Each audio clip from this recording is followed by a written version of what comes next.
अध्याय 8। राम ने आगे कहा, उतनी ही व्यर्थ है यह धन संपत्ति भी, क्योंकि यह अज्ञानी को भ्रमित करती है। अस्थिर और चंचल यह लक्ष्मी भी अनेक चिंताओं को जन्म देती है और अधिक धन प्राप्ति की लालसा भी जगाती है। स्वयं धन संपत्ति में लोगों के प्रति कोई आदर भाव नहीं रहता। भले और बुरे दोनों धनी हो सकते हैं।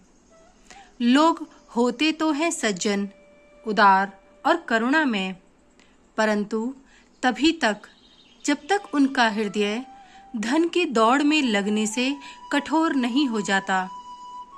धन तो बुद्धिमान, अध्येता, जननायक, कृतज्ञ, कुशल तथा मधुर भाषी व्यक्ति के मन को भी कलुषित कर देता है।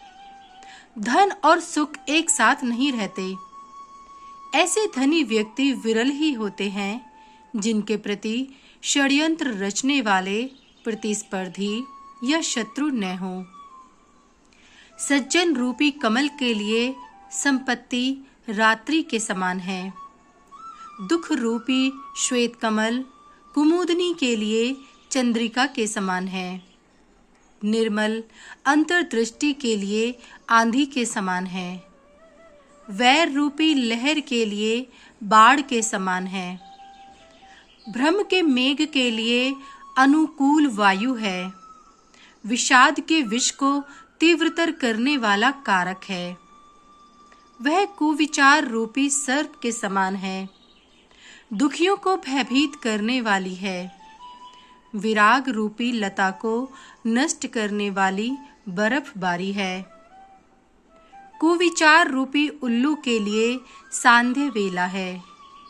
ज्ञान रूपी चंद्र के लिए ग्रहण है।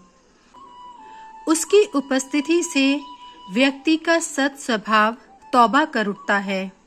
लगता है कि संपत्ति उसी का चयन करती है जिसका चयन पहले से मृत्यु ने किया होता है।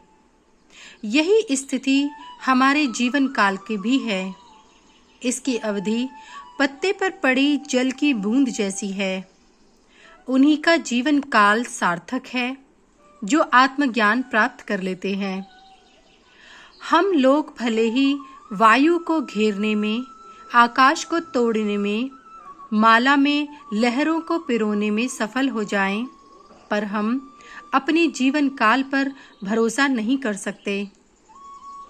व्यक्ति व्यर्थ ही अपने जीवन काल को बढ़ाने का प्रयास करता है, परंतु वह अपने लिए और अधिक दुख बढ़ा लेता है और दुख की अवधि को भी लंबी कर लेता है। जीता वही है जो आत्मज्ञान प्राप्त करने के लिए सचेष्ट रहता है। आत्मज्ञान ही इस संसार में प्राप्त करने योग्य एकमात्र वस्तु है। इसी से भावी जन्मों पर लगाम लगाई जा सकती है। अन्य तो गधों की तरह जीवन जीते हैं। अज्ञानी के लिए धर्म ग्रंथों का ज्ञान भार होता है। इच्छाओं वाले के लिए भी ज्ञान भार होता है, और जिसे आत्मज्ञान न हो उसके लिए भी जीवन भार होता है। समय रूपी मूषक जीवन काल को निरंतर कुतरता चलता है। रोगों की दीमक जीव के मर्म अंगों को चाटती चलती है। जिस प्रकार बिल्ली चूहे को दबोचने के लिए सजग और सन्नद्ध रहती है, वैसे ही मृत्यु जीवन काल पर आंख लगाए होती है।